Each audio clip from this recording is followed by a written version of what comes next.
Perfecto, ¿eh? Vale. Yo voy a estar aquí, ¿eh? ¿Será que quiero sacar alguna foto? A ver si nos hace alguna foto, ¿eh?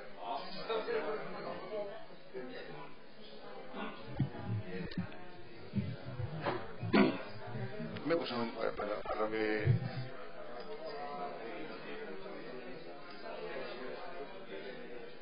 Ahí está, sí.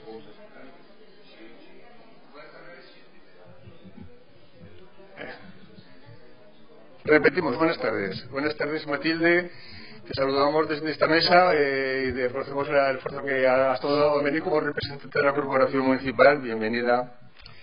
Tengo que decir una cosa que, ya que normalmente este ciclo de conferencias suele tener una mayor asistencia, pero es que ha habido un acto coincidente que para nosotros es bastante gravoso, que es el hecho de que casualmente por material, o sea, bueno, por opciones y obligaciones de calendario y de agenda nos coincide la conferencia nuestra con el estreno de la obra de Toño Loteleri que me parece que sucedió ayer, ¿no? Una obra que es de mucho atractivo, entonces es normal que no haya tanta gente. Entonces os agradezco mucho a todos que hayáis venido porque sé que es un verdadero esfuerzo. Y luego, sobre todo, también quiero saludar también a los que nos están viendo desde casa, porque desde esta conferencia hemos puesto como una opción para que nuestros asociados que no viven en Jaca, bueno, incluso algunos habrá en casa puedan tomarse una cerveza viéndolo, evidentemente, pero hay gente que tenemos en Barcelona, en Madrid, en Zaragoza, en Huesca, incluso en Tenerife tenemos un asociado que nos puede ver y oír a los ponentes que traemos en este ciclo de conferencias. En la fecha de hoy comenzamos el ciclo de primavera, que este año se titula Los senderos tradicionales de devoción. Hemos querido hacer hincapié en este tema porque hay impresionantes aportaciones que no son del primer patrimonio o el más llamativo o el más turístico o el más vendible, que es, por ejemplo, el patrimonio que puede ser la Ciudadela, que puede ser la Catedral. Incluso hay otro Borrapitán, que soy como más llamativo, pero es que hay otro patrimonio que tiene mucha historia que también está dentro de nuestra cultura. Y dentro de este ciclo hemos convocado a tres ponentes. El de hoy es Adolfo Castán, aquí presente, que hablaré un poco más, después hablaré de él, que vendrá acompañado de Cristian Laglera, que también se encuentra hoy entre nosotros, bienvenido, que nos hablará sobre el inventario de las ermitas de Huesca, datos finales y románico inédito en la Jacetania. Siempre encontramos cosas nuevas, siempre aportaciones, siempre trabajos que nos dan alegrías, ¿no? Por ejemplo, hay un arqueólogo que también es de la asociación, Julián Ramos, que ha empezado a trabajar tras una idea tuya que salió en un libro, que luego hablaré de tu libro, sobre en uno de los laterales del Valle de la Garcipollera, que hemos encontrado un enclave que pudo ser en principio, luego igual nos aclarará algo Adolfo más, pero ha empezado a trabajar debido a eso, y es un tema de una ermita acompañada de un poblamiento, por lo que parece ser, ¿no? Recordad que la última beca de investigación que hemos dado en la asociación Sancho Ramírez se le hemos dado a él para que tenga un empujón más a la hora, para que pueda tener un empujón más en su trabajo. La tercera conferencia vendrá de la mano también de otro asociado nuestro, que es Ricardo Moore, que era de las romerías en la Jacetania. Evidentemente, si hablamos de ermitas, si hablamos de iglesias, si hablamos de puentes, los puentes unen los caminos de las personas y de las gentes y ayudan al encuentro entre los pueblos y a la relación comercial, pues las romerías también hacían también su papel, pero de otra manera. Siempre se decía que a lo mejor que de una romería salían muchas bodas, ¿no? Eso se decía antiguamente, ¿no? Pero bueno, no me voy a enrollar en ese sentido, sino que voy a presentaros ya a Adolfo Castán Sarasado. Yo tengo que empezar diciendo que Adolfo Castán es amigo mío. Es que yo me honro de ser amigo suyo, porque lo conocí igual que a José María Esteves, que está aquí con nosotros, lo conocí en las segundas jornadas de Castellología Aragonesa en Calatorao en el año 2004, en la que me tocó dar una conferencia detrás de vosotros dos. Pero me sorprendió mucho, me gustaron vuestras conferencias, me gustaron muchísimo, me alucinaron. Yo luego entré con un complejo de inferioridad detrás de vosotros tremendo, ¿no? Porque vosotros presentabais muchas fortificaciones y yo solamente una.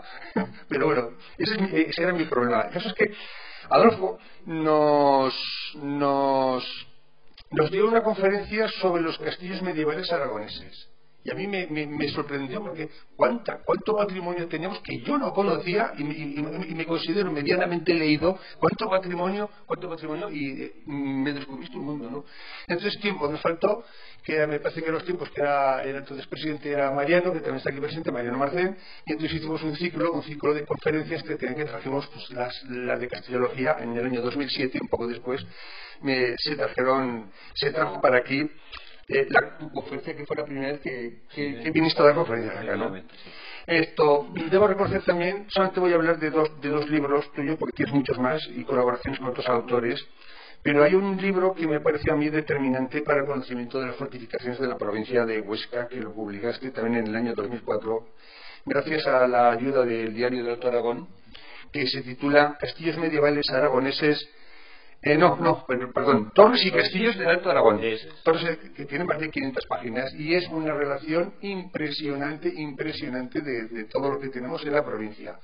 Y Julián Ramos, que es nuestro arqueólogo, se fijó en ese libro para iniciar lo de la excavación arqueológica que comentaba antes. Luego también ha escrito, no se ha parado en el tema de la castellología, y también ha trabajado en temas en un libro que me encantó, que son puentes históricos de Huesca, la cuenca del río Aragón. En particular este es el tema que a mí me sorprendió cuando leí el libro, y que en la revista nuestra de la Estela se lo hemos ido publicando por entradas, ¿no? Le pedimos, por etapas le pedimos permiso, nos lo concedió, y entonces en eso estamos. Y ahora pues como estamos hablando de los senderos tradicionales, pues le hemos pedido que ahora que ya lo hemos publicado todo, que nos haga un resumen y que nos exponga pues que nos haga una visión de conjunto de todo ese trabajo que hizo en torno al tema de los puentes. Entonces con esto ya termino mi intervención. Solo agradecerte a ti que has venido acompañado de Marian, tu compañera, que os agradezco pues eso, que os hayáis molestado en venir. Y luego lo que digo siempre, los móviles apagados, por favor. Venga, pues entonces un aplauso para Adolfo y comenzamos. Venga. Bueno, pues muchísimas gracias, Juan Carlos, por invitarme a esta actividad. Y bueno, yo creo que para poder contar todo lo que hay con respecto a los puentes, no vamos a hablar de los castillos, aquello ya quedó atrás. Entonces, sobre los puentes jadetanos, pues es un capítulo muy importante, pero claro, yo he traído unos apuntes para leerlos, para que sea todo escueto. No podemos prolongarnos mucho porque si no llegaríamos ni a la mitad de lo que tenemos que ver. Lo que sí he tratado no solamente de que aparezcan, digamos, el cromo del puente, sino que intentar conectar un poquito los puentes jadetanos con el resto de la provincia, e inclusive pues también con algún ejemplo peninsular, ¿no? Así nos daremos un poquito cuenta de la importancia de al menos media docena de estos grandes puentes jadetanos, que son muchísimos, ¿eh? Entonces, otra cuestión es, si queréis intervenir en algún momento dado, yo agradecería que si en alguno de estos puentes os llama algo la atención o queréis conectar, que sean directos en lugar de después. Lo mejor es intervenir, porque hay cuestiones que son difíciles de resolver. Si hay algún arquitecto, a lo mejor podría resolver alguno de estos temas. Entonces, si os parece, nos veremos ya en trabajo y adelante. Muchas gracias. Todo tuyo.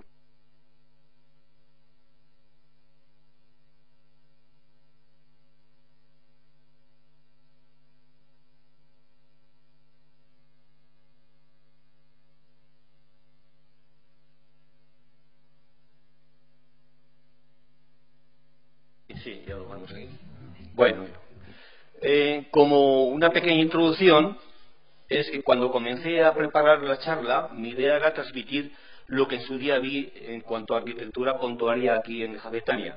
Conforme avanzaba ese proceso, me pareció una oportunidad el intentar conectar mínimamente estas obras con el resto de la provincia y sumar inclusive alguna referencia peninsular, como ya he dicho. Los puentes se han definido como caminos en el aire. Han sido construcciones tradicionalmente secundarias tanto en lo histórico como en lo artístico. Todavía son poco valorados y estudiados, pero algo está cambiando. A ver si acertamos a la primera y ya vendrán todas seguidas. Quiero comenzar con una foto que está demostrando esto. Desterrando a la vez estereotipos. Este es el puente de Luco de Giroca en Calamocha, Teruel, eternamente romano en las numerosas publicaciones en las que aparece. Entonces, hace unos meses pasábamos cerca y veis lo que pone ahora ya el puente romano, ya se ha ido abajo y ya no es, se ha encontrado documentación y fue una construcción de 1434. Eso es lo que está pasando en estos momentos, que se están localizando documentos y a través de ellos pues vemos que esas obras que se atribuyen al mundo romano pues no es así. Bueno, un poquito en cuanto a la provincia, querría decir que no hay puentes romanos, hay poquísimos en España, en realidad, y algunos sí que vamos a poderlos ver. En cuanto a nuestra provincia, son saltos notables algunos ensayos, por lo menos saber a qué bibliografía podríamos consultar. En el año 77, el arqueólogo Martín Bueno enumeraba algunos puentes romanos en la provincia de Huesca, ninguno posicionado precisamente en Jadetania. Un estudio pionero de los años 80 sobre puentes medievales orcenses se debe a María Teresa Iranzo. Llega a enumerar nada menos que 82, datados entre 1059, el de Cacabiello, y 1456, Voltaña. En la Carta Arqueológica de Huesca, año 84, se dan como de probable origen romano 14 puentes, incluyendo el único de esta zona, el de la Torre de Hecho, en Jadetania. En otro libro, La red viaria romana en Aragón, del año 87, María Ángeles Magallón opinaba que el puente de Castejón del puente podía ser legado musulmán y da como romanos una docena, como posibles los de Santa Cilia de Jaca, Javierretay, Sidesa y Puente la Reina, porque se hallaban todos en la ruta de César Augusta Benearno. Otro avance notable supone la labor investigadora de Carlos Blázquez y Severino Pallaruelo, que en su libro Maestros del Agua, año 99, documentan el origen y autoría de 16 puentes, manifestando dudas a la hora de la datación, como todos. Los rasgos generales son comunes y no hay aspectos concluyentes que clasifiquen en un tiempo u otro a estos pasos fluviales. Durante los años 1996 y 97 recorrimos con Antonio Naval la provincia realizando el inventario de puentes, molinos y azudes por encargo de Ingeniería 75 de Madrid. Fichamos 250 puentes. Hasta nuestro inventario, en los estudios realizados, se había trabajado con el 32% de los puentes ostenses. Las publicaciones más recientes aluden a ríos del Somontano, de Lisuela Albero, que realizó Antonio Naval, que es este que tenemos ahí delante. Y las que realicé sobre las cuencas del Aragón en 2014, que fue reproducido en la revista La Estela, de la Asociación Sánchez Ramírez, y Puentes del Gallego, que apareció en 2016. No pierdo la ilusión por completar la cuenca del Cinca, trabajo más largo que complejo. Los datos están sobre la mesa, pero es necesario elaborarlos. En nuestra opinión, en la provincia de Huesca no hay puentes romanos, excepto el arranque del estribo derecho del de Pertusa. Unos cuantos medievales, muchos del periodo comprendido entre los siglos XVI y XVIII, y en las décadas finales del siglo XIX y comienzos del XX se sigue haciendo puentes idénticos a los levantados en centurias anteriores. Y como ejemplos, vamos a poner unos puentes. Ahora lo que quería hacer es tratar de ver la extensión de algunos puentes con respecto a los de Jaca, y tenemos estas fotos de Castejón del Puente. Era un puente monumental, enorme, tenía 250 metros de longitud, era gigantesco. El siguiente en la provincia de Huesca, bueno, de esto que vemos aquí no queda ya nada, porque una avenida se llevó los pocos, bueno, que eran los arranques de la orilla izquierda, todavía aguantan, pero el resto se los llevó el río. El de Santa Cilia de Jaca, que veremos luego, pues llegó a tener 160 metros. En la península, para que tengáis una referencia, el puente de Mérida romano tiene 792 metros de longitud. O sea, es una cosa colosal con respecto a lo que conocemos por aquí. Por ejemplo, el puente de Salamanca, también romano, tiene 358 metros. El puente romano de Alconeta, sobre el Tajo, 290 metros. Está en la presa de Alcántara y se inunda. Esto todo se inunda. El puente nuevo de Zamora, sobre el Duero, del siglo XIII, 280 metros. Y uno local, por poner algo, local de Aragón, pues el puente de Piedra de Zaragoza, levantado en el siglo XIV y tiene 225 metros.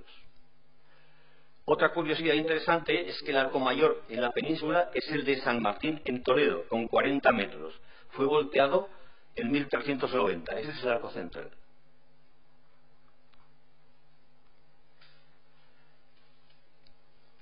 Seguido de este de Orense, que tiene 38 metros. Se hundió en el siglo XII y fue rehecho posiblemente en el siglo XVII. En Huesca, por tener la referencia local, pues el puente de abajo de Graus tiene 25,20 metros de vuelo, ese arco central. Es una obra de los siglos XVI y XVII. Y el segundo de la provincia de Huesca sería el puente de Fanlo, en el Gallego, con 24,60 metros, tal vez ejecutado en el siglo XVIII. Fue volado en la Guerra Civil y rehecho con la parte superior del arco. Grandes puentes orcenses, para que veáis algo diferente, pues son, por ejemplo, hemos citado los de Graus y Fanlo, pues este es el puente de Anzánigo, tiene 102 metros de longitud, es del siglo XVI-XVIII, pero este gran arco central es herencia del siglo XX porque una avenida se lo llevó por delante. El de Broto, en fotografía de Briet, que es de 1532, volado en la Guerra Civil. Otro interesantísimo es el de Bessias, que puede ser ejemplar de los siglos XV y XVI, inclusive podría ser anterior, que está sobre el río Éssera. Otro muy conocido es el de Capella, sobre Lisávena, que está conceptuado como medieval. De Cacabiello, bajo las aguas del embalse de la Peña, que normalmente no se ve. Yo solo he visto en una ocasión ese puente emergir. El de Noales, sobre el Guatizalema, que también es interesantísimo. Y por último, pues el puente de Vallovar, que es de un tamaño considerable, sobre Alcanade, y es del siglo XVII. Y ya vamos a, antes de conectar ya con estos puentes, para que conocer alguna cosa distinta, ¿no? Un muestreo de lo que podía ser otro tipo de pasos, las pasaderas, que no sé, aquí luego en la zona de Jacetania no he visto. Son obras poco frecuentes, localizadas en ríos de corriente escasa, como las venas que desaguan los ríos de Guara, ¿no? El Isual, Alcanadre, Guatizalema, Altovero. Estas que vemos son las pasaderas de Peruel, en el Alcanadre. Y estas serían las de las Bellostas, río Isuala. La distancia entre piedras suele ser asumible, aunque en algún caso hay que dar una buena zancada. Y como punto final a este muestreo podría ser el puente ostense más antiguo de los que hemos llegado a conocer, el de Pertusa, con basamento de filiación romana, con grandes sillares rectangulares que llevan el hueco en forma de cola de Milano para realizar su unión con plomo fundido. Solo sería esta parte de la orilla derecha del estribo derecho. Esta zona sería la antigua, por tanto posiblemente lo empezaron, pero no se llegó a terminar. Aquí se ven las colas de Milano, que son muy típicas del mundo romano, y en el siglo XVI lo que se hace, y hay documentos al respecto, es unirlo con grapas de hierro. Aquí hay varios puentes que no se utilizaron. Se hace puentes a finales del siglo XIX igual. Si vemos este puente, por ejemplo, este es el de Lleva, que claro, lo vemos así, puede ser un puente antiguo, la tipología es exacta, pero fijaros la fecha. Y desde luego la forma de los materiales revela que tanto el arco como el 1885 son de la misma mano, O sea que es un puente de finales del XIX y perfectamente podía camuflarse como un puente antiguo. O este otro de Cajol, y este sería el último, que sabemos hasta quién lo construyó. Fue un vecino del pueblo llamado Saturnino Villola, que lo elevó junto a la torre de la iglesia también, entre los años 1905 y 1910. O sea que está claro en cuanto a puentes que la forma de hacer y el resultado es atemporal. Y vamos ya, pues a partir de ahora, con los puentes de esta zona, que es lo que hemos venido a ver. Bueno, no sé, espero que no se haya hecho un poco pesado, pero claro, por lo menos intentar un poquito ver lo que tenemos aparte de eso, ¿no? Este es el mapa de todos los puentes que hemos encontrado en la zona de Jardinania, que son muchísimos.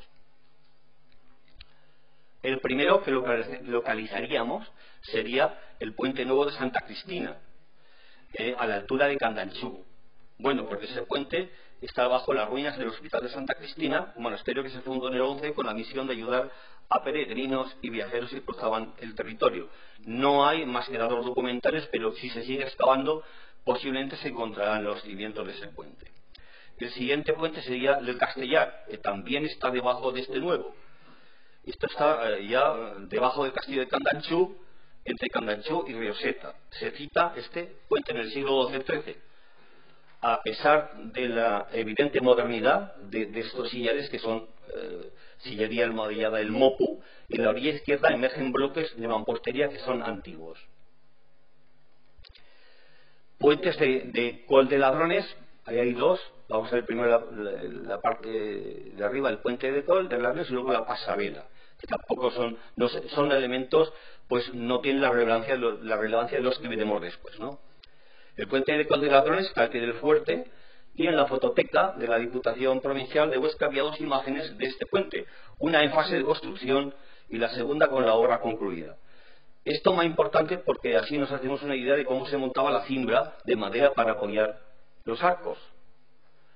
Y luego esta foto, pues se supone que es de la fecha de inauguración, que calculamos que era de hacia 1920. El puente está bastante deteriorado, y yo las fotos que estoy pasando son normalmente de hace una veintena de años, o sea que no sé exactamente cómo la situación actual de estos puentes. Alguno probablemente pues se haya estropeado bastante más. El puente de Roldán, que cruzaba el río por encima de Canfranc, porque esta sería la pasarela de Col de Ladrones, es una pasarela que probablemente se menciona en el informe de Spanocchi, entonces podía estar en funcionamiento en el siglo XVI. El vial era de madera y lo único que queda pues son los dos machones laterales. Debajo de este sí que es el puente de Roldán, que cruzaba el río por encima de Canfranc. Si el informe de Spanocchi alude a este paso, pues ya daría cobertura en el siglo XVI. Pero en el plano de La Baña lo tenemos fijado en 1610, y allí se cita la ermita de San Antón, y todo santuario necesita comunicación. Por lo menos pues a principios del 17 tendría que estar en marcha. También este tablero era de madera. Y ya vamos a entrar en puentes más trascendentales, el puente de las Heras y el puente de abajo en Canfranc. El puente de las Heras, o puente de arriba, importante para su datación, es el croquis que Spanocchi, ingeniero militar al servicio de Felipe II, realiza de Canfranc a finales del siglo XVI. El mapa dibuja nuestro puente en el lugar exacto donde está ahora. Ese sería el puente. Tablero se ha modernizado y ahora es plano, Este sería un documento de fines del siglo XVI, lo designa como puente nuevo, al que nosotros conocemos como puente de abajo de Canfranc. Podía arrastrar la connotación de que este otro puente que vemos aquí arriba poseía el rango de viejo o más antiguo. De todas formas, calculamos que es una obra del siglo XVI, como el de abajo. Y este sería pues uno de los grandes puentes conocidos, el puente de abajo. El registro de 1882 se llama puente de abajo, y un protocolo del 16 lo refiere como Pont Nou.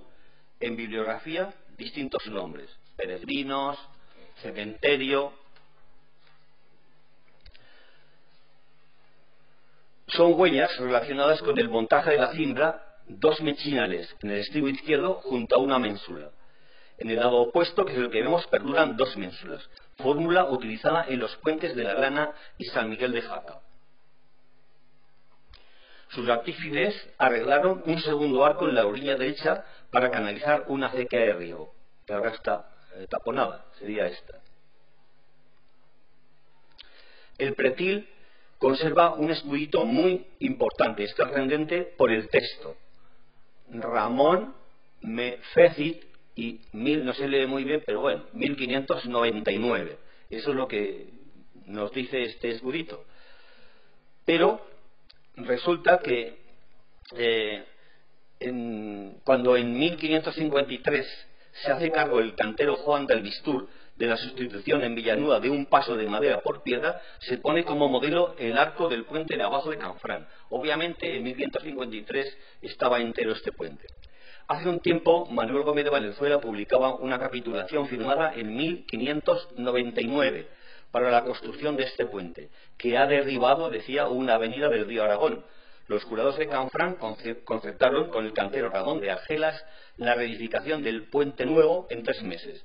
El escudito pues refrenda la fecha y la documentación que tenemos de este puente, o sea, levantado en 1599. En resumen, es un puente de gran estampa que ha sufrido mucho por hallarse a ras del agua, levantado casi por completo a finales del siglo XVI. Creemos que conserva una parte del antiguo estribo derecho que incluiría el arquito bajo y las ménsulas que serían de los siglos XII y XIV, similares a las que aguantaron las cimbras de los puentes de San Miguel, y Adana. No hay más puentes que utilicen estas ménsulas de corte románico en el Valle de Aragón, por tanto debemos darle parecido horizonte cronológico a la parte baja, porque lo demás, toda esta sillería ya sería de la obra de 1599. Este es el paso empedrado en el año 80 antes de su rehabilitación. El siguiente puente sería el de Villanueva, otro de los puentes importantes, originalmente tablero a doble vertiente apoyado sobre 2 arcadas, un tajamar bajo triangular entre los arcos. Este arco mayor es construcción del maestro Juan de Albistur, ejecutado en 1553.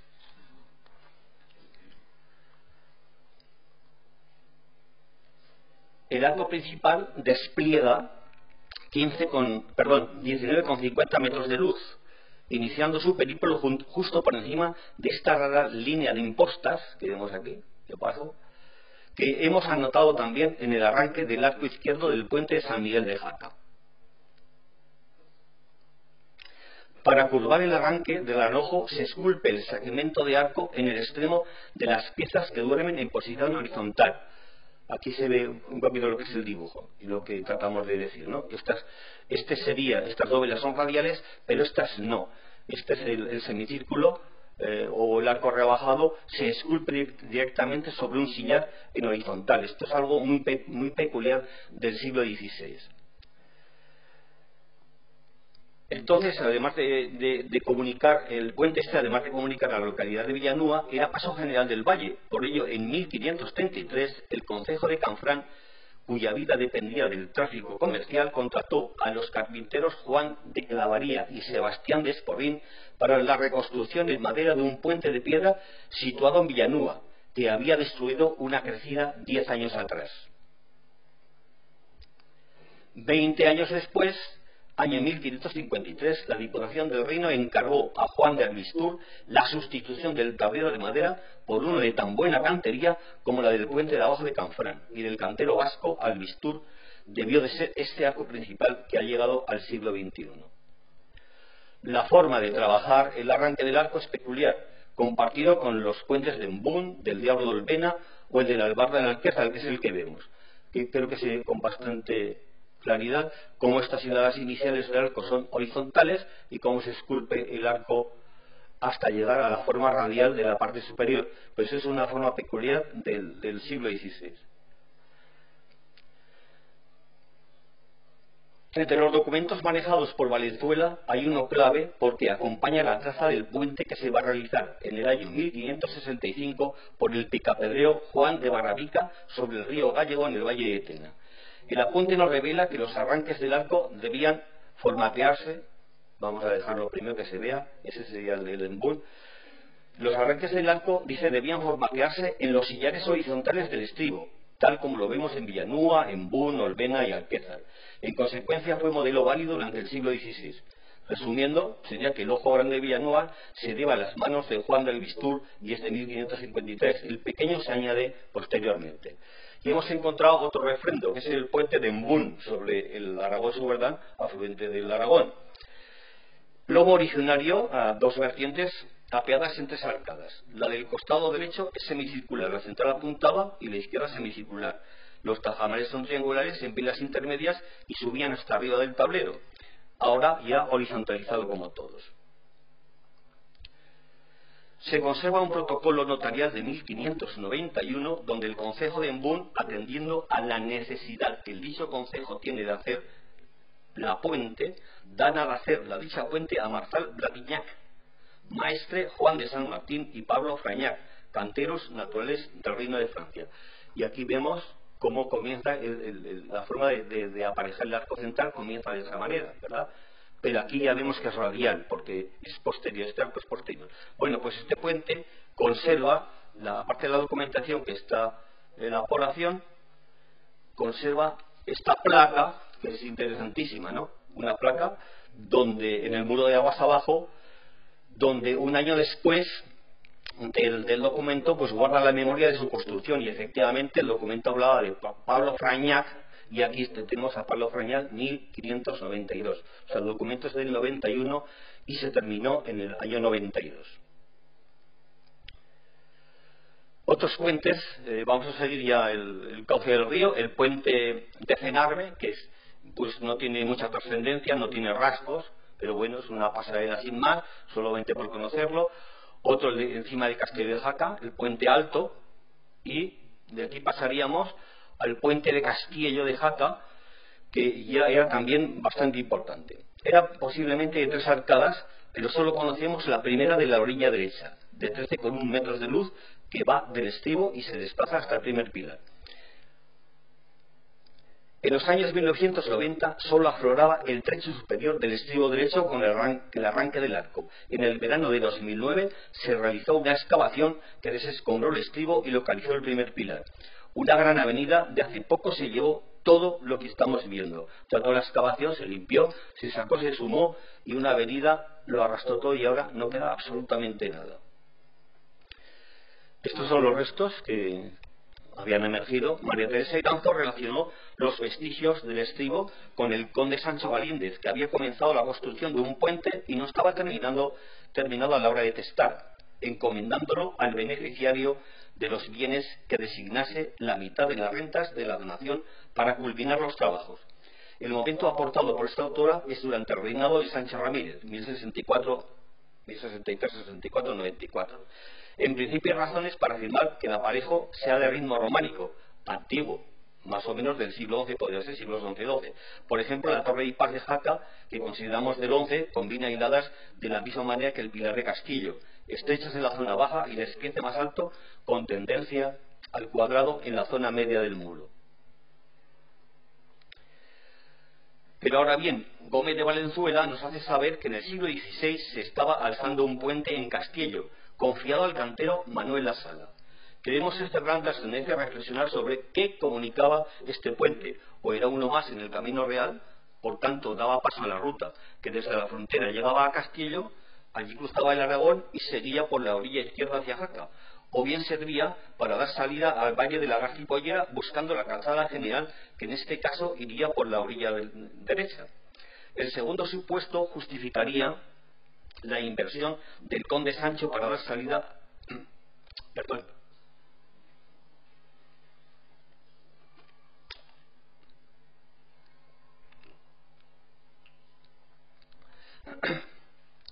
a ver si la garganta un poquito.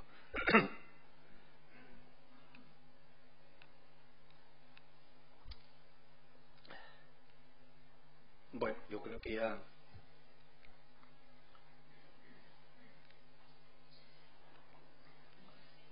es que hace días que no hablo tanto.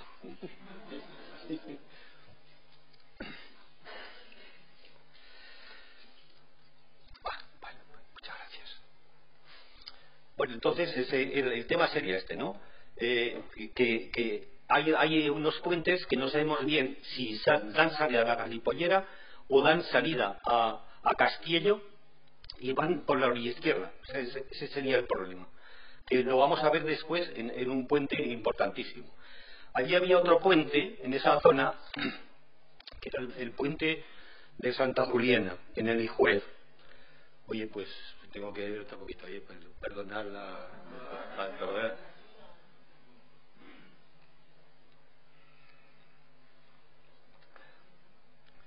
Pues es verdad que hace tiempo que no, del coronavirus, que no da oportunidades, ¿verdad? Y no, que tampoco ya no, que nos haremos mayores.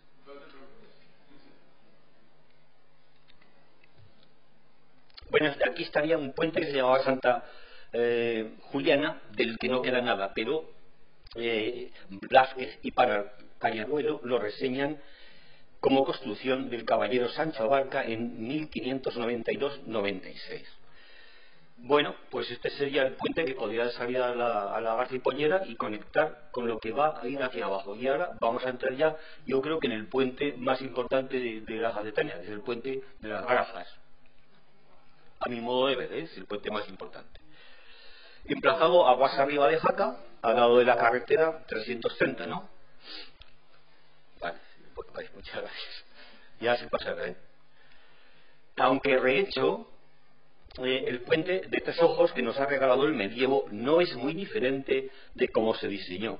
Tiene 36 metros de paso, tablero a doble vertiente, sustentado por tres arcadas semicirculares de diferente luz. Esta es una vista desde aguas abajo. Dos tajamares lisos de impronta triangular y desarrollo corto entre el arco central y los laterales protegieron los muros. El arco mayor es el...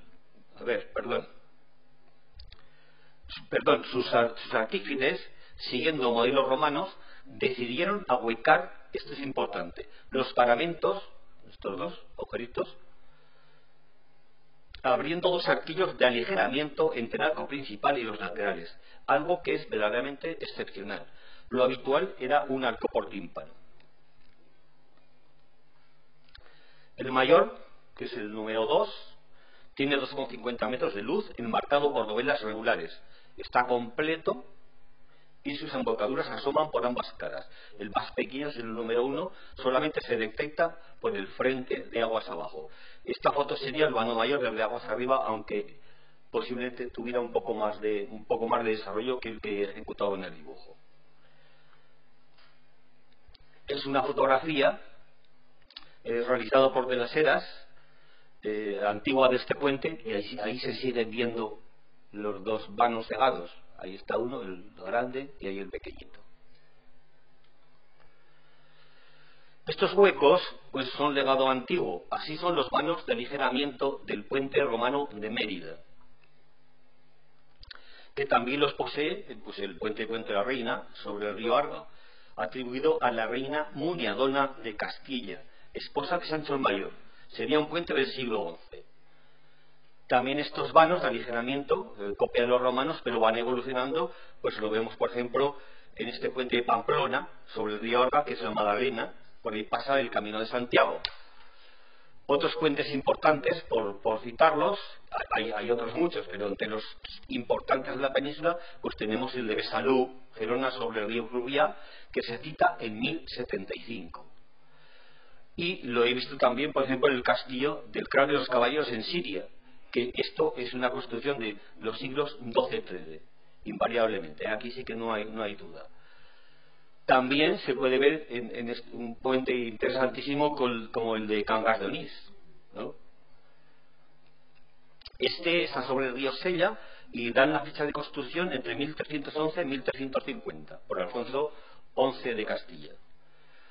Y ya en la provincia pues tendríamos el puente del Diablo en Olvena sobre el Ésea, que es medieval. Y sabemos que sí, que estaba cerrado el paso, es antiguo, porque en 1542 estaba francamente en ruina. Esta sería la estructura, que tiene pues ciertos rasgos con este de las rayas. Y hay otro, pues en el Cinca, que es el de Mediano, de cronología incierta, es una foto de Brienne. en ese lomo, de ese lomo pudo caer el rey Gonzalo de Sobrarbe en 1045, alevosamente asesinado, dicen, en un puente. Pudo ser este puente perfectamente. Y volvemos nuevamente a las rayas. El aparejo que acompaña a los arcos originales está en onda con el de edificios de los siglos XI-XII, sillarejo canteada maza, acomodado por hiladas y fijado con cemento de cal. El despiece es a soga, pero menudean los titones y alguna laja de canto. O sea, los aparejos son bastante románicos, ese sector, ¿no? Es el sector antiguo, y este sería la rotura del arco y la renovación. Bueno, hay otra fotografía más cerca. Es un aparejo absolutamente medieval, con incluidos esos mechinales. Pero hay más detalles que el aparejo. El desarrollo de las dovelas que vemos en el arco central y el arco diestro es de esta forma. He tratado de dibujarlo para que veáis un poco la irregularidad. Algunas están compuestas de esa forma estrecha. A ver si lo localizo exactamente.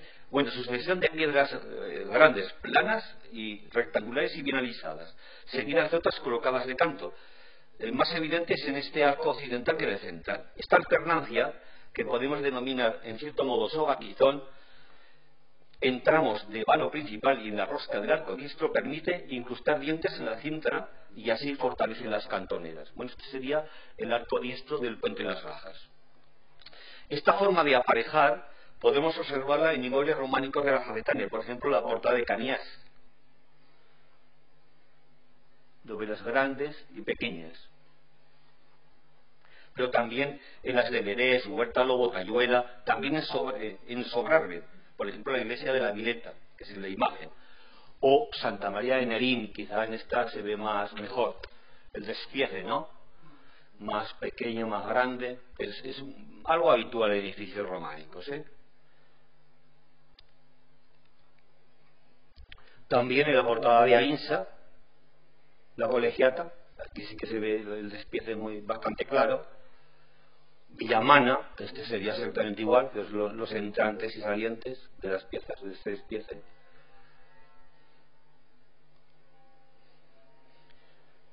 Bueno, este ya sería el arco del 19 por terminar con el puente de las Rayas. Hemos tratado de argumentar que se trata de una extraordinaria construcción de los siglos XI-XII. Hace un milenio dio comunicación a los vecinos de Xerez, población citada en 1102, Castelillo, Sagua, también llamado Ixos, y Santa Eugenia, según Antonio Ubieto, y también al castillo de Rosín. El despoblado medieval de Castelillo se cita entre los años 808 y 821, Rosín 867, y sería activo con rector parroquial en el siglo XVI, nada menos, o sea que había vida al otro lado del puente. Entonces, aquí estaría, este sería el puente y aquí serían los despoblados a los que podría dar paso. Pero yo creo que es interesante, al menos que apuntemos que no podemos concluir sin proponer la hipótesis de que el camino general de Francia bajara desde Castillo por la orilla derecha del Aragón y cruzara hacia Jaca por las Arajas, un puente demasiado importante para solamente comunicar un paso secundario.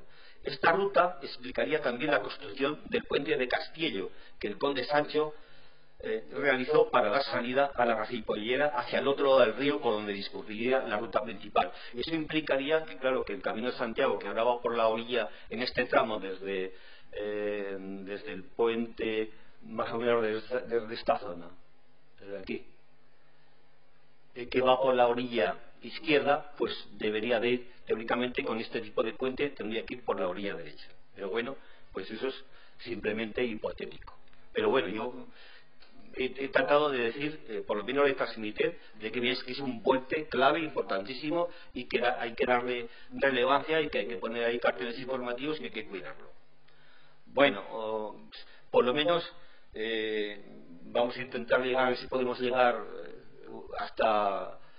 Hay muchísimo material más, pero trataremos de agilizar un poco, porque si no, no podremos ver ni la mitad. Bueno, el puente de San Cristóbal, que yo creo que es una obra de 1796, como la ermita, financiada por el pintorero jacetano Francisco Villanueva. Y vamos ya a pasar rápidamente al otro gran puente, porque por lo menos aquí sí que tenemos que dedicarle más tiempo. El puente San Miguel como icono jacetano, ¿no? Sus 99 metros de longitud fueron declarados monumento histórico artístico en 1943. Factor influyente junto a la cercanía al casco urbano jaqués para convertirlo en el puente más visitado y fotografiado del Alto Aragón. También creo que su arquitectura es, de verdad, absolutamente desconocida. El puente medieval, en nuestra opinión, correspondería a esta etapa lo que es el arco mayor, este trozo más o menos. Bueno, espero que en la siguiente fotografía se verá mejor. Este sería lo que conserva del sector medieval. Esto es claramente del siglo XVI, como trataré de demostrar, y luego estos añadidos, hay muchísimas obras documentadas en los siglos XIX y XX, de apaños, de estiramiento del puente, pero vamos a centrarnos en este sector medieval y en el siguiente. El vano principal desplaza 20 metros de longitud y 17 de altura. Su abertura es tenuemente apuntada. Tiene el pilar intermedio defendido con tajamares en los dos frentes, potentes y bien aparejados. Mechinales y ménsulas nos hacen saber que los constructores instalaron dos entramados de madera a diferente nivel para colocar las piezas de la bóveda. La curvatura de la bóveda tiene un diminuto retranqueo en el lado izquierdo, sería este de aquí, pequeñito, y dos en el sector derecho. Viendo esta toma, ¿verdad?, del arranque del arco, podríamos pensar que se trata de una rectificación de la generatriz, y visto de perfil eso es lo que parece. Es una sensación de despegue titubeante, tanto chapucero, por lo menos eso es lo que da la sensación, ¿no? Pero, claro, hay que fijarse también en detalles de otros puentes. En este caso estamos en Perarrúa, en el puente de Perarrúa, y vemos sobre el río Esera, y vemos como también tiene esos dos retranqueos, aquí y aquí. Y no solo en ese, sino que también en el de Capella,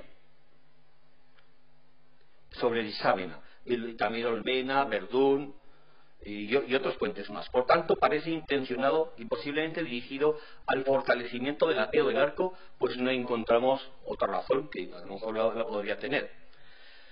Este puente tiene, de San Miguel, como otros de la zona, tiene dovelas con más de una pieza. Hay piezas potentes de una sola, dovelas potentes de una sola pieza, pero los hay de dos. En este caso hasta de 3. O sea, es algo muy común en el medievo y también en el siglo XVI. O sea, no solo sería por eso. Luego hay una cruz en la dovela cenital, pues se ve casi a duras penas, ¿verdad? Un poquito. Que también encontramos en otro puente, el puente Villacantar en Alquézar. El ojo intermedio, que es este que vemos aquí, sería... pues es más pequeño, es de medio punto, con el dovelaje bastante regular, y esto está visto desde aguas abajo. En este caso lo vemos desde aguas arriba, entre los tajamares de protección. Y también conserva ménsulas similares a las del granaro que acabamos de ver, en uno de los lados para cargar la cimbra. Tajamares desarrollados en conjunción con los arcos, compartiendo sillares en el tramo bajo de los esquinazos, indicando uniformidad. Son de planta triangular, coronación en forma de pirámide triangular escalonada y con simétricos resaltes. El espolón de aguas abajo, pues es una réplica exacta del tajamar. Normalmente los espolones suelen ser simplemente rectangulares, no de esa tipología.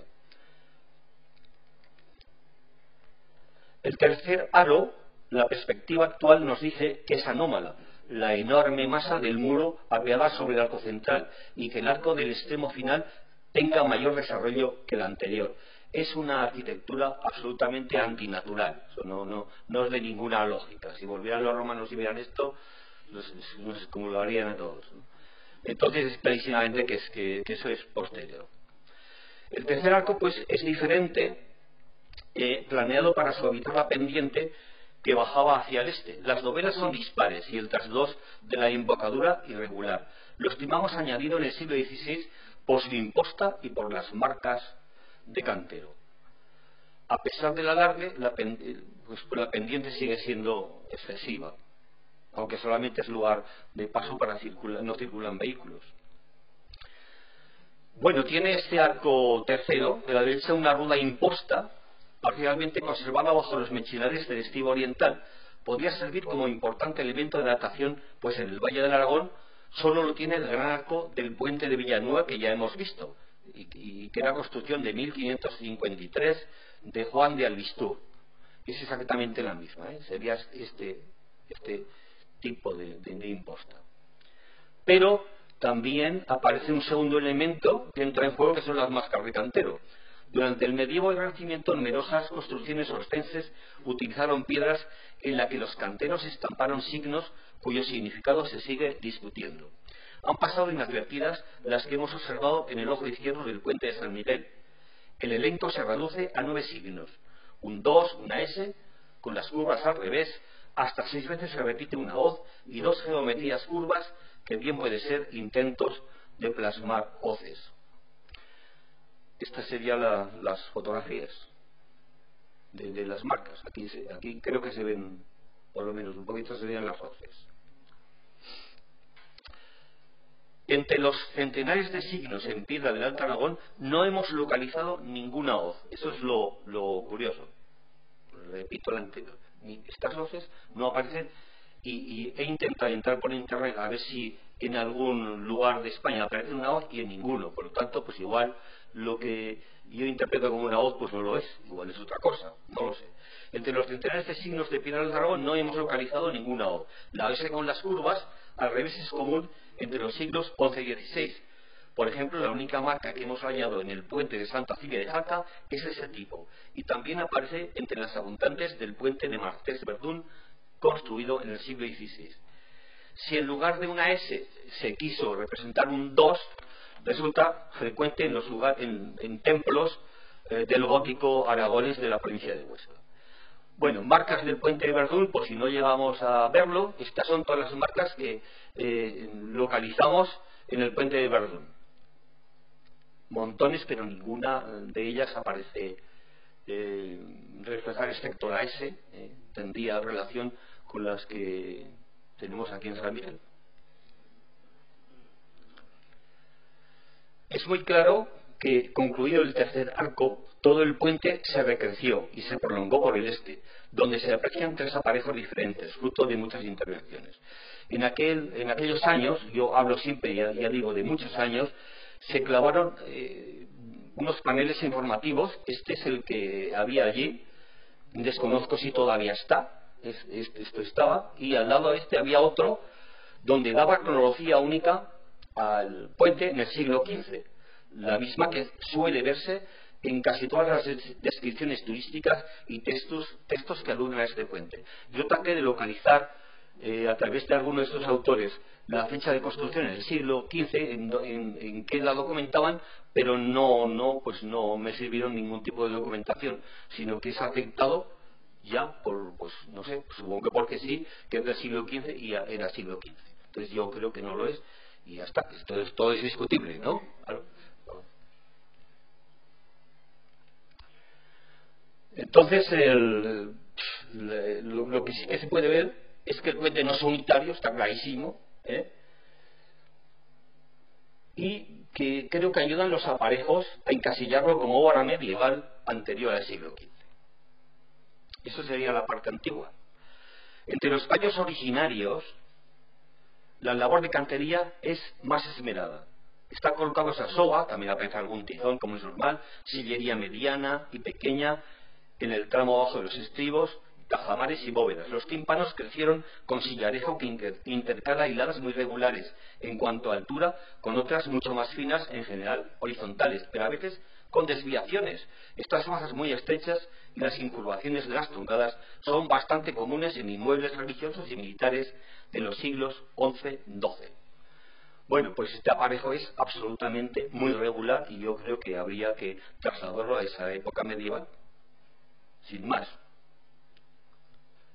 Por ejemplo, si vemos este Darueg, tiene pues bastante parecido con el aparejo que tenemos en el puente de San Miguel. Desgraciadamente esta fotografía es de antes del hundimiento, me parece. No sé si tenía la bóveda ya hundida. Debe estar muy mal esta iglesia. También es interesante a la hora de datar pues las ménsulas, la forma de colocar la cimbra sobre ménsulas, iguales a las de cualquier templo románico jaretano. Las vemos en San Miguel, en el puente de abajo de Canfranc, que también las hemos visto, y en el pilar izquierdo del recho puente de la Lana. Estas ménsulas, fijaos en la forma de las ménsulas, y son iguales exactamente que las que tiene la iglesia románica de Agos, que lo tenemos aquí también al lado. Pero además, pues hay mechinales de estos pequeñitos que suelen aparecer en los templos románicos y en los castillos para montaje de los andamios. Y estos mechinales pues también los tenemos. Entonces, por estas razones, pues queremos, no sé, que se debe adelantar la cronología del puente de San Miguel a los siglos XIII-XIV. Bien, de todas formas, sea del XIII-XIV o del XII o del XV, es una obra espectacular y debe ser orgullo de la ciudad de Jaca, que sé que lo es perfectamente. Seguimos un poquito más hasta hay 5 y luego, no sé, lo que quieran continuar. Vale, yo... Vamos a ver el puente, dos puentes aquí muy lejanos, muy cercanos, el puente La Lana, que sobre su lomo pasó la carretera que va a Barós. Este puente, esta fotografía está viendo de las Heras, pero se demolió en 1920. Lo desmontaron y se acabó lo que era el puente medieval. Solo quedó un poquito aquí abajo. Y eso es lo único que queda interesante. Los vestigios medievales son muy escasos, pues se limitan al tramo bajo de la pila central. El aparejo antiguo es de calidad, sillería escuadrada a martillo y retocada con puntero. Sillares de diferente longitud se aparejaron por hiladas homogéneas en altura, de asiento limpio, colocación a soga y con relleno interno de cantos unidos por argamasa de cal, que es todo muy románico. Pero es lo único que queda del puente antiguo. El mayor interés reside en los 5 mechinales y 4 ménsulas, el mismo sistema que emplearon los canteros del puente de San Miguel de Jaca para atender el gran arco principal. El puente de la Lana se citó en 1404 autorizando el paso de ganado por encima. Debió adaptarse entre los siglos XIII, XIV. Otro próximo, menos interesante, pues es el puente del Gas, que sería de cronología ya un poquito más tardía. Este sí que sigue los arcos, uno semicircular y otro apuntado. El tercero sería rampante, lo tenemos muy cerca.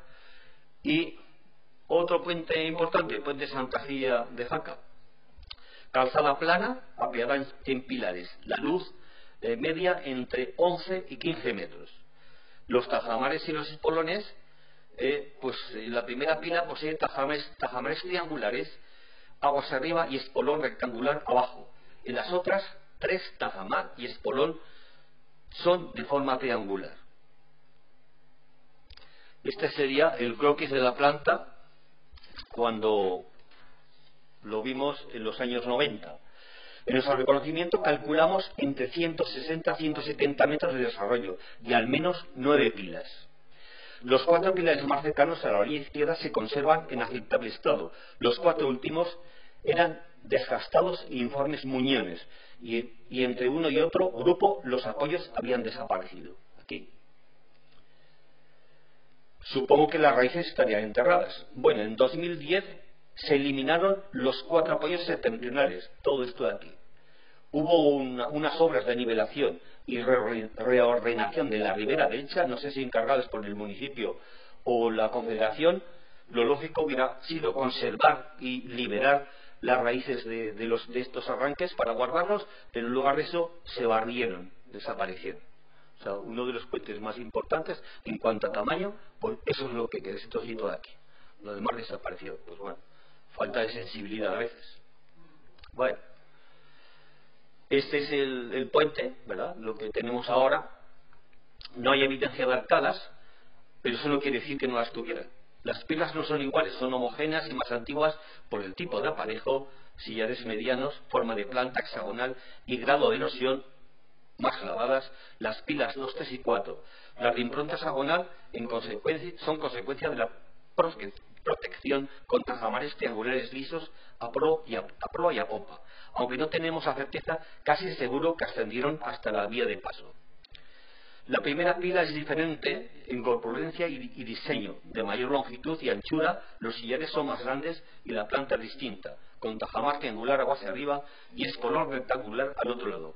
En ella se grabó una marca de cantero, se trata de una S un poco tumbada, que aparece en Verdún. Esa es ahí, no se ve muy clara, pero bueno, un poquito. Es la única marca que hay en todo, pues puede ser un sillar reaprovechado en la construcción.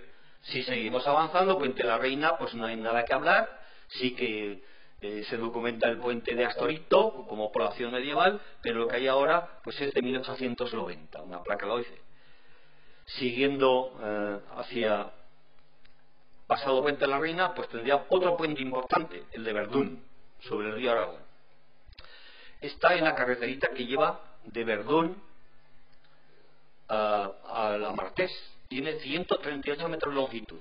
Su estructura es de calzada plana sobre 9 arcos comprendidos entre 12 y 13,35 metros de luz. Son de trazado y cronología diferente todos. Los tajamares son lisos de sección triangular y suben hasta arriba, hasta el tablero. Y los espolones también suben arriba, pero en este caso son rectangulares y crean arriba los típicos apartaderos. Tiene muchísimas marcas de cantero. Bueno, aquí vemos un ejemplo.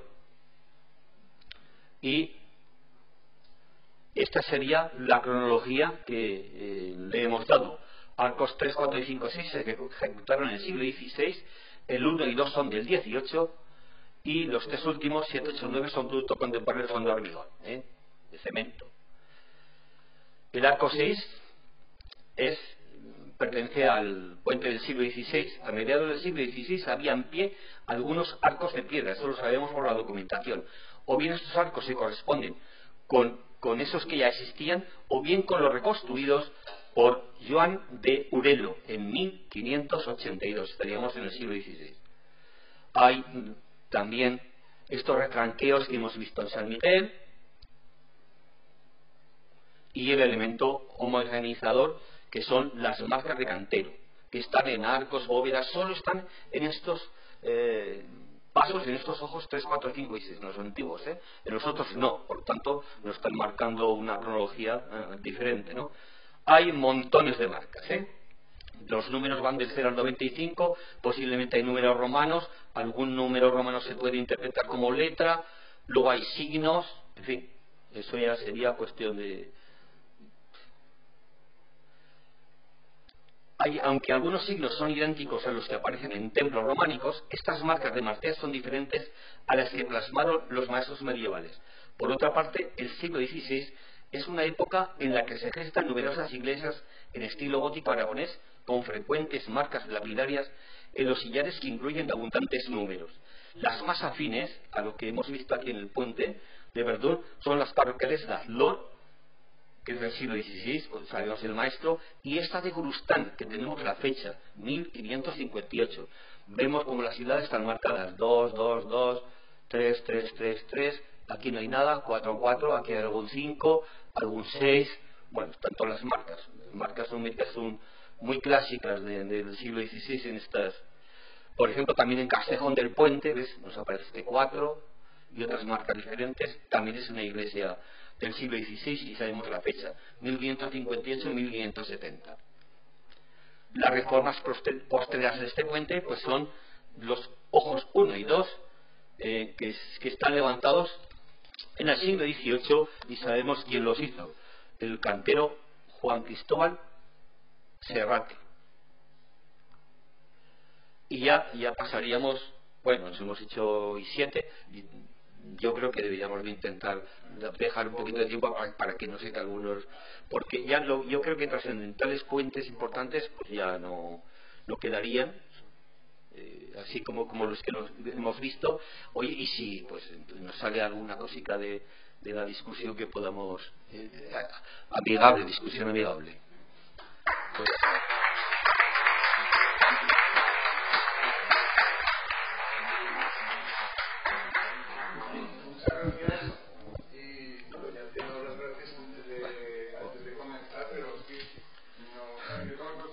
has recorrido todos los ríos y que has mirado piedra por piedra, es un trabajo.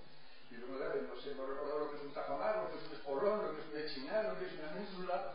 Y luego, sobre todo, además es una cosa que estábamos con Valentín en la asociación, que estábamos pensando, gracias a lo que has publicado en nuestra revista, estábamos pensando en retomar el seguimiento particular de tres puentes que tú les has explicado, el de las granjas o de las rayas, que hay distintas maneras de denominarlo. El puente que íbamos a la carretera Zaragoza, que es el que está en el río Gas, que está justo debajo de los colapios, y el puente de la Arena, que es el que va hacia Valós, ¿no? Sí, eso estábamos pensando en la asociación, darle un poco más de, o sea, hacer ofrecer al consistorio que los cuidaran mejor. Claro, no vas a pedir que les quite, por ejemplo, las granjas, que era un arco que tenía sí. de la plana, Sí. no las halladas, hay una empresa de explotación ahí al lado, no los hace que lo van a poner como estaba originalmente, ¿no? Pero evidentemente que se tenga en cuenta su valor, ¿no?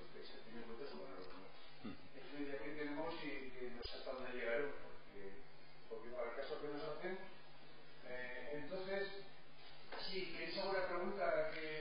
Bueno, sí. Seguro que tiene alguna, ¿no? Pues adelante. Como hipótesis. Sí. El asunto que desde Castillo hasta el Monte de las Grajas, pues el camino de Santiago pasaba efectivamente por la derecha. Yo simplemente te puedo aportar algunos datos que conozco. En el siglo XVIII hay algunos mapas donde se ve perfectamente trazado, marcado el trazado por la parte de la derecha. Lo he visto. Y luego, o sea que sí. Es posible. Es que por lo menos hubo dos, porque si está en el mapa es que estaba. Y luego es que la tradición oral ha llegado de finales del siglo XIX a principios del siglo XX con gente de las huertas, de los que yo he hablado, y me han dicho que por ese lado, de la derecha, pasaba el camino del cartero de Francia. O sea, entonces, o sea, como has lanzado la hipótesis, yo simplemente estoy contigo en el que probablemente hubo dos, o por lo menos por allí pasó. Luego otra cosa respecto a ese puente es que no has dado la fecha, has dicho que era románico. ¿No te atreves? No. Es imposible de fechar, vale. Es imposible. Pero efectivamente, si daba paso a los pueblos que has dicho, sí. Ceres y todos los que había allí, que son pueblos del siglo X. Hay pueblos del siglo IX y hay pueblos documentados detrás, sí, eso sí. Incluso el castillo de Grosín. Sí, es importante. Vale. Un castillo extraño, muy extraño porque esa cisterna. Pues de los tres que ha citado Juan Carlos, ese es el menos estropeado. Y por eso vamos a hacer algún tipo de actuación para que se consolide un poquito más. Bueno, simplemente era eso. Tampoco has dicho la fecha del puente de San Miguel. Entiendo que la rebaja por lo menos 250 años. Sí, eso sí, claro. Que hay que rebajarlo. Es que claro, de no aparecer las fechas, algún tipo de inscripción que no hay muy pocos. En la provincia de Huesca, pues yo debo conocer media docena de elementos de este tipo, de puentes que pusieron la fecha de construcción. Por ejemplo, pues el Frañac, ahí en Verdún, que se ve muy difícil. Al principio ni lo vi, lo leí por el periódico después de haber hecho el trabajo, no me di ni cuenta de que estaba allí. Claro, pero luego volví y dije, joder, o sea que aunque mires muy despacio, las cosas son difíciles de ver. Ya. Pero los pueblos que necesitaban el puente estaban en el siglo X y en el siglo XI, con lo cual si no es este había otro, o por lo menos los arranques serían los mismos. Sí, no, claro. Vale. Sí. Vale. Bueno, yo dejo el paso. Sí, no. Y sí, yo perdona solo un segundo.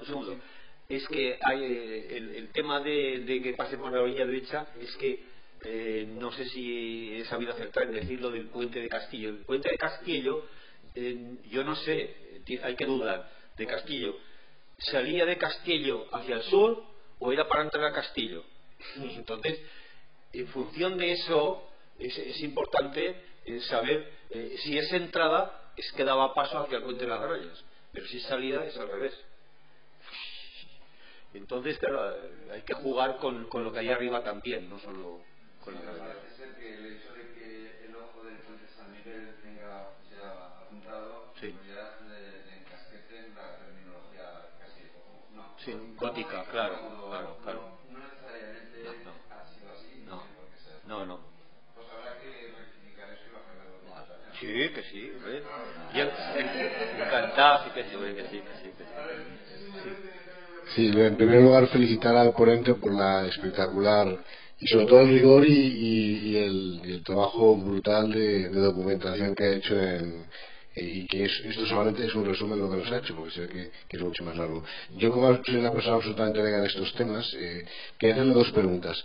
La primera, me impresiona ver la capacidad que ha habido de reconstruir puentes. Es decir, no encuentro muchas zonas de España. No sé si es por la fuerza brutal del Pirineo que destroza todo aquello que ve. No sé si es porque a lo mejor la calidad de los canteros puede ser diversa, o a lo mejor simplemente porque hubo movimientos, pues más recientemente a lo mejor se exportaron puentes u otros que se desmontaron, como dice. Esa sería la primera pregunta. ¿Cuál sería la causa de que en Aragón haya semejante concentración de construcciones y reconstrucción de puentes? Y la segunda pregunta es un poco más económica, es respecto si hay algún tipo de investigación de cómo se financia todo esto. Es decir, durante 2000 años se están financiando puentes, entre los romanos pues sería más fácil de saber, o en el mundo árabe, pero en el mundo, por ejemplo, medieval, eran por portas, había aranceles, eran los propios vecinos los que financiaban esto. ¿Cómo se podía financiar semejante esfuerzo que hoy en día sería como hacer aves constantemente en el Pirineo? Muchas gracias. A ver, en cuanto al primero, sí que claro, solo hemos visto lo físico, ¿no? Los materiales, pero en las documentaciones hay cosas extraordinarias y muy bonitas para comentar, claro, pero eso tiene que gustar mucho y dedicar más tiempo. Pero hay un puente que ahora no, un puente encima de Viescas, que ahora mismo no recuerdo, no sé si José Mari, el puente ese roto a lo de Viescas, el que bajamos a ver, ¿te acuerdas cuál era? A ver, no, más abajo de Santa Elena. Que hay uno, No, en Viescas hubo puente. No, es un puente que está en los arranques. Bueno, ese puente es que está reconstruido igual 6 veces.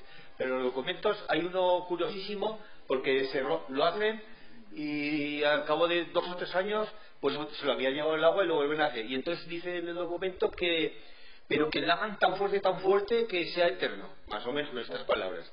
Y al año siguiente ya se lo había llevado al río. Entonces eso pasó en muchos puentes. O sea, los ríos estos son bestiales. Mira lo que pasó en lo que hemos visto en Santa Cía de Jaca. Yo fui un día a ver, luego pasé por aquí, voy a verlo, y la mesonera que está al lado me dice, no sé, se lo ha llevado el río todo. No queda nada de lo que había. Entonces hay avenidas de esas bestiales que lo arrasan. Y, o sea, sí que hay mucha pendiente y mucha concentración de lluvia. El camping, ¿qué más con el camping de Viescas, no? Pues esos son desastres naturales que acontecen y ya está. La otra yo creo que cuando no hay documentación, pues supongo que en un principio los puentes los tenían que hacer como las pasaderas esas de guardia, los harían los vecinos. Había más comunicaciones, en el mundo antiguo había muchas más comunicaciones que en la actual. Ahora queremos, claro, vamos más rápidos, muy deprisa, estupendo, pero cualquier pueblo que vayas a la provincia de Huesca, por muy aislado que esté, tenía salida. Vas a la Solara, que son todos pueblos deshabitados, tal, y pues tenía comunicación con todos. No había uno unificado y no, se movían con todos. Entonces, claro, tenían que tener salidas. Muchos más senderos y comunicaciones que actualmente. Eso es importante. Segundo, había, por ejemplo, que hemos visto el puente la reconstrucción del puente de Villanueva, pues lo quiere hacer el concejo de Viescas. ¿Por qué? Porque ellos viven del paso de los peajes. Y efectivamente, pues claro, es el concejo el que financia. Generalmente es el concejo, Sí. Y luego sí que había pontajes. Yo el único pontaje que conozco de esta zona del norte, y además que era reciente, de los años 1910, es el de Senegüé. Senegüé cobraban tanto por una oveja. Por pasar una oveja, tantos céntimos. Está marcado. Sí, claro, había un pontaje. Sí. Pero de eso, por ejemplo, Blázquez y Pañaruelo trabajan mucho documentación. Y luego A ver qué otro libro. Antonio no tanto. Pues el Blázquez y Payolero son los que más. Y María Teresa Iranzo igual. Iranzo es una profesora de la universidad, bibliotecaria de la Universidad de Zaragoza y ha trabajado muchísimo en documentación. Aporta muchos datos de puentes y muy concienzudos. Claro, más documentación que materiales. Cuando lees un documento, luego no tienes la certeza de que ese documento se plasme en la estructura arquitectónica que tienes allí, claro, porque puede ser que el documento diga así 1445, pero que el aparejo te diga una cosa absolutamente diferente. Claro, entonces yo siempre trato de conectar los aparejos con lo que he visto en otros sitios. Bueno, afortunadamente he mirado mucho la provincia de Huesca, tanto iglesias, fuentes, no sé, me ha interesado todo, afortunadamente, y entonces intento conectar todo esto. Hay, por ejemplo, unos puentes que no han salido ninguno en esta zona que los hacen con piedra tosca. Solo hay 3 puentes, claro, y uno de ellos, curiosamente, pasaba por encima la vía, el del hospital en Siresa. El puente del hospital estaba en Siresa y pasaba por ahí la vía romana, claro. Entonces decían los autores antiguos, pues claro, puente romano. Bueno, ningún puente se hacía con tosca, ninguno, pero ahí resulta que encontramos 3 puentes en tosca, 3 juntos, y están pegados. Luego tiene que ser los mismos autores, pero resulta que encontramos otros en la cuenca del Gallego, y ese está documentado. El puente de Nasieso está hecho con tosca porque hay manantiales, y está documentado en el 16. Y hay otro puente muy bonito a lo de Gros que está en el pueblo de La Tosquilla. Fíjate, La Tosquilla. ¿Por qué se llama La Tosquilla? Porque los materiales de tosca afloran por todo, pues todo el puente es tosca. Entonces, no sé si te contesto, pero trato de ver un poco lo que hay y ajustarlo con lo que se ve. No quiero decir que estemos o que esté en posesión de la verdad, sino que intento, pues, no sé, reflexionar y por lo menos lanzar las ideas. Yo te puedo añadir que de esta casa, del siglo XVI, XVII, XVIII, sobre todo el XVII y XVIII, en numerosas ocasiones encontraba que los jurados del Consejo Municipal Consistorial querían que se repare el puente de las Caracas y del puente de la Lana. Sobre todo eso hacía menciones relativas, ¿no? En el que tampoco decían ni cómo ni decían que se arregle otra cosa, se lo arreglaron, ¿no? Sí, nada, una preguntita para Adolfo. Bueno, primero animarte a que remates el trabajo con el último tomo, el del Río Cinca, porque de verdad que merece la pena. Nada, y una preguntita. ¿Encontramos aquí en la provincia puentes de origen medieval fuera de lo que son las vías principales, en sierras interiores, Adolfo? En lo que son... ¿O son todos cronología moderna contemporánea? Yo creo que la mayoría son moderna contemporánea, sí. Pero claro, yo me atrevo a hablar hasta ahora de los puentes de la cuenca del Aragón y del Gallego, porque los otros sí, yo los conozco y los tengo fichados, pero no he rumiado, no he trabajado con ellos, Entonces, es complicado hablar sin haberte metido de lleno en el edificio, o sea, en el puente concreto y ver lo que hay. Pues claro, Capella, el puente de Capella, enorme, gigantesco. El puente de Capella, pues puede ser un puente igual puede ser de 16, pero puede ser medieval. Claro, no sé, no te puedo decir, ¿Alguna pregunta más o dejamos descansar ya que... No, que habría la garganta y se me ha acomodado. Una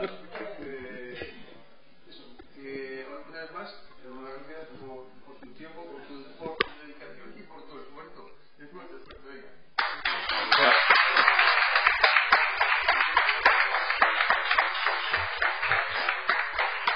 Bueno, hola.